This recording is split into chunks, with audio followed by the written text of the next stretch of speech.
So Dorothy is one of our local writers, as you just learned and you know about now. And we're not really sure what we're going to do with this group, but I think that we've got the kind of talent, and you've been at any of these other gatherings we've had, you'll know that we've really got to do something special with this. So for right now, just so that you know this, if you want to share this with your friends, it'll be on Backroom Productions Facebook. And you can see this presentation once again, so you can just do that. We're going to take a little break now, but before we do, I want to, would you share a story that your friend got to you about you doing this tonight? I really thought this was great. Oh, she's not here. And I don't know her. I don't know this woman, but I emailed a group. This will help me introduce her speaker. I emailed a group I belong to, and I told them I would be presenting tonight. And also, Katie Putnam would be presenting tonight. And I got an email back from one of the women who I didn't know her, and she said something so sorry she had to miss it. She was especially disappointed that she'd be missing Katie Putnam. so you're in for a treat. So I emailed her back, and I'm a little passive aggressive. I said, ouch, exclamation point, and I said, oh, I understand, it'll be great. So he will be great. So, Thank you very much. Dorothy's got some of the books over here, and we're going to just take a quick 5-minute break to get ready for Katie. Thank you all.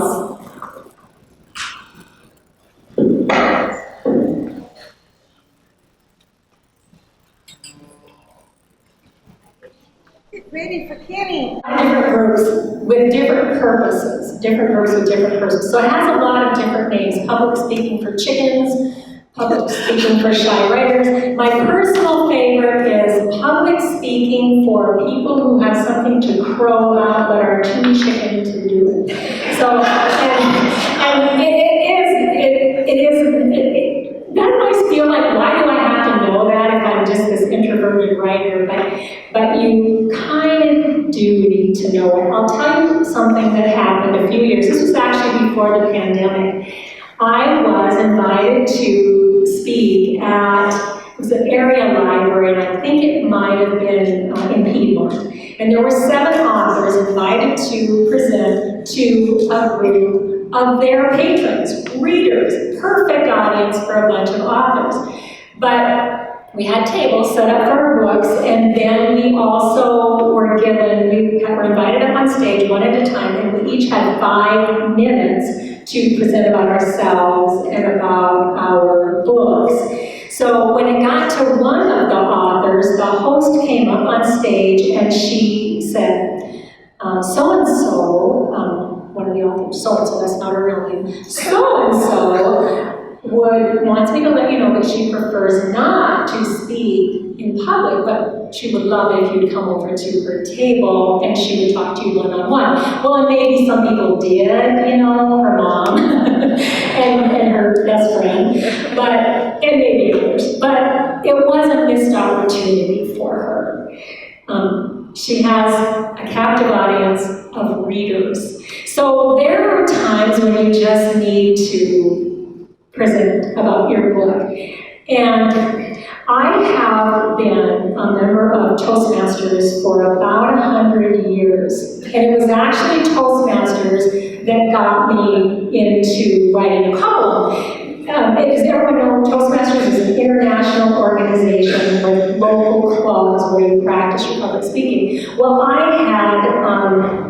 had gotten into Toastmasters many years ago, and I really got into doing the humorous talks, and I was in some contests, and I won some contests, including going all the way to regionals, which is in Winnipeg. That was the highest the contest went, with a speech about Publishers Clearinghouse sweepstakes. And I won, not the sweepstakes, but the contest. And it was a long time after that before I decided to write my columns. I typed up some of my speeches, I sent them to the Rapid City Journal, and that's how I got into writing a column. Now, the Journal doesn't run my column anymore, not that I'm bitter, but I had self-syndicated by that time. My column runs in 9 states, now in small newspapers in 9 states. So there, Rapid City Journal, nanner. But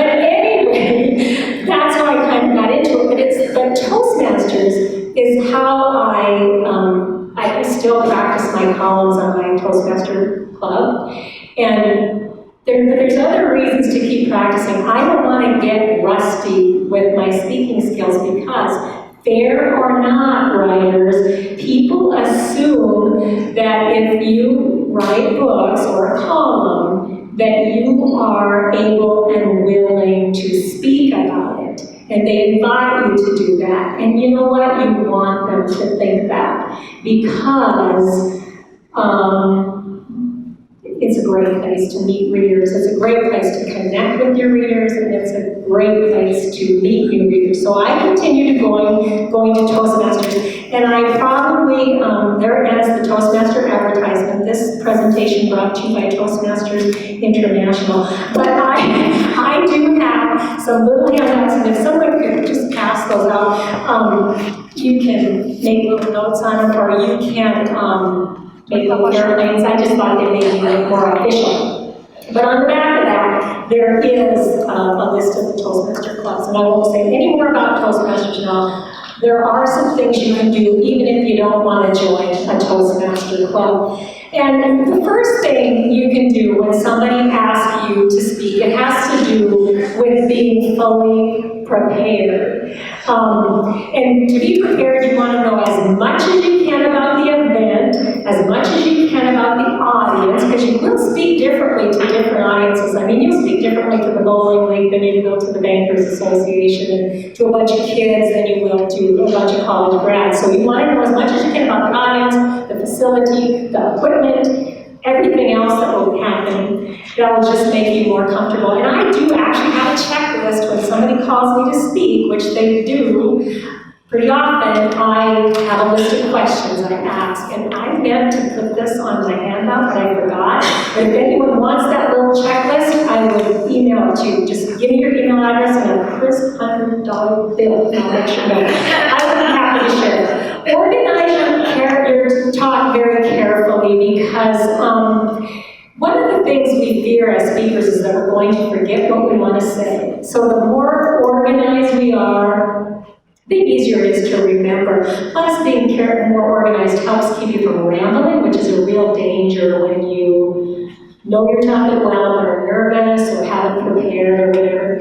Feel free to use notes. They're almost always okay, and you don't have to. You never want to read them. But see, I can look at this, just glance at it when I need, and remind myself where I am. So feel free to use notes if you want to. Practice. Read over what you're going to read, and that includes any reading you intend to do from your book. And not only is that so that you can try to handle your nervousness a little bit, but it also makes sure that you stay in, that you can time it, you'll stay in the time limit that the host has given you. Nothing makes you feel more uncomfortable as a speaker than everyone looking at their watch. I know, that is true. So practice. Prepare for questions. Now you may think, how do I prepare for questions? But actually you can, based on what you write, what your book is about, or what your topic area is. And if you're not a writer, whatever your career field is, you can anticipate what kind of questions you get. What kind of questions do you think writers get all the time? Can you think of one? Yeah, why do you write? Where do you get your ideas? Almost every time. What's your next project? And here's another one I get. Some of you might get, some of you might not get. It depends on what you write. What does your family think about being included in your column? I never asked them, so I'm not sure. But anyway, so you can anticipate what kind of questions you may be asked, and then that night you'll get some other ones. So do your best, but when you get home later, mull over how you might have answered all your questions better, then make a note somewhere of your questions and the answer that you prefer to make next time. You never want to memorize anything, but just reading those over kind of prepares you to be interviewed, like Darla did tonight. Those are all things I thought about before. So prepare for questions. Now, the day of the presentation, you have some nervous energy, So what do? Energy is good, but too much can be trouble. So you want to use it. So exercise that day if you can, or walk to the scene that you're going to be at. Get here early, get to the scene of the crime early, so that you can check out everything. You know, what kind of equipment are you going to use? Where's the bathroom in case you have to run and throw up? No, you won't. You'll be fine. You will be fine. You know, all of those kind of things. Where are you going to be seated? Where's your seat out in the audience? All those kind of things. Get there early and find that out. It uses energy, it takes your mind off you, and it just further prepares you. Greet the early arrivers. I met some wonderful people when I got here early tonight, and that means that I'm able to look at people who are smiling at me in the audience. Thank you. And, you know, get there early so you can make some friends. Plus, you might pick up something that you can mention later in your presentation. That's always a good thing, honor to an audience if you mention something that someone brought up. So greet the early arrivers and get to know people as you can. Breathe. You know, one of the first things that happens when we're very nervous is that our breathing is kind of shallow. So when you're sitting out there waiting for your turn to come up, just make sure that you take some deep breaths. And then once you're speaking, there are also some things that you can do. Actually, the first thing on this part of the little handout is something you don't do. You never come up to an audience and say, oh, I hate speaking in public. I'm not good at this. Do you hear that? Like all the time. But what does it do when you say that in front of an audience? The deal is they hate it too. They hate speaking in public. I have heard that like 75% of us have some fear of speaking in public. It's called glossophobia, a fear of lip gloss and speaking in public. and it's only 75%, and I know a lot of people do, so 25% don't have it, right? So Kenny, Pete, and Darla, they're up on stage all the time. I know Bruce and Tass were at this last time. They're up on stage all the time. I'm sure they don't get nervous, but 75% of us do. So the minute we say that, you know, our audience is made up of these empathetic, kind people mostly, and now they're worried about us. And they're like, gosh, I know exactly what you mean. I need it too. So they're looking for your symptoms and they're seeing them. So just don't mention it. You don't want them worrying about you. You want them listening to you. Remind yourself that the confrontation stage doesn't last very long. Now, the confrontation stage refers to right before you come up to an audience and when you get in front of the audience, apparently your heart rate actually jumps up, your physical symptoms get worse if you're one of the 75%, which these people probably aren't, but the rest of us might be. So your confrontation stage, your symptoms are at their worst, you get up here, but now I've never been hooked up to a heart monitor when I smoke, but I'm burning a lot of calories here. But apparently, that settles down rather quickly. The problem is that's the part we remember. That's what we think of as public speaking, that yucky first nervous time. And if we were to just pay a little attention, we'd notice that we're starting to feel a little better. So monitor that. Don't be saying, do that. But you can feel it. But the other lesson to learn from that is that if you only have a little time to practice, the most important part to practice would be the first part of your talk, because then your practice may carry you through until your body, your symptoms kind of settle down. Okay, and the last one, think about your message in your audience, not your symptoms. They can't see that. They can't see that you've got butterflies. They can't see that your palms are sweaty. You know, if your palms are sweaty, just don't shake anyone's hand. You know, they can't see it. But if you start focusing on that, you kind of make it worse. It's like pointing at someone who's blushing. You know, they just blush more. So instead of thinking about, geez, my tummy's a little weird. No, think about your message and your audience. That's the most important. part anyway. So that is a very abbreviated version of an hour-long presentation I do called Public Speaking for People who have something to crow about, but are too chicken to do it. So, but I was going to do one more reading. Yes, yes. Okay, so I have a fourth book coming out in November, and it is called "'Tis the Season to Feel Inadequate," because it's right at the beginning of the season where we feel most inadequate, but the subtitle is Holidays, Special Occasions, and other times our holidays or our celebrations get out of hand. Because it isn't just about Christmas, New Year's, Thanksgiving, a lot about that, but it includes all sorts of other holidays like Leap Day, and the 4th of July, and the Lumpy Rug Day, and New Recreation Week, and all sorts of holidays. Those just get mentioned. But, so instead of reading you about one of the obvious ones like Christmas or New Year's or whatever, I'm going to read you something from a holiday you may not have heard of, but it's real. It's real. I didn't make it up. It's called I Frigidare You. Halloween is not the most terrifying holiday of the year, and not by a long shot. In fact, Halloween is actually a warm-up act for the scariest holiday, National Clean Out Your Refrigerator Day, which is widely celebrated on November 15th. Actually, widely might be an exaggeration. Celebrated might be a stretch too. National Clean Out Your Refrigerator Day was created in 1999 by home economists at Whirlpool Home Appliances to encourage us to empty our refrigerators of all the long-forgotten leftovers that will never be eaten in order to make room for all the Thanksgiving leftovers that will never be eaten. I observed National Clean Out Your Refrigerator Day once and only once. Here's my story. A few years ago, a guest in my home was attacked by a ghost in the refrigerator.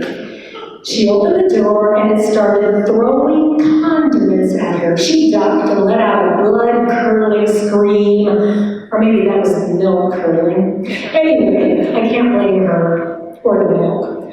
Our refrigerator is haunted.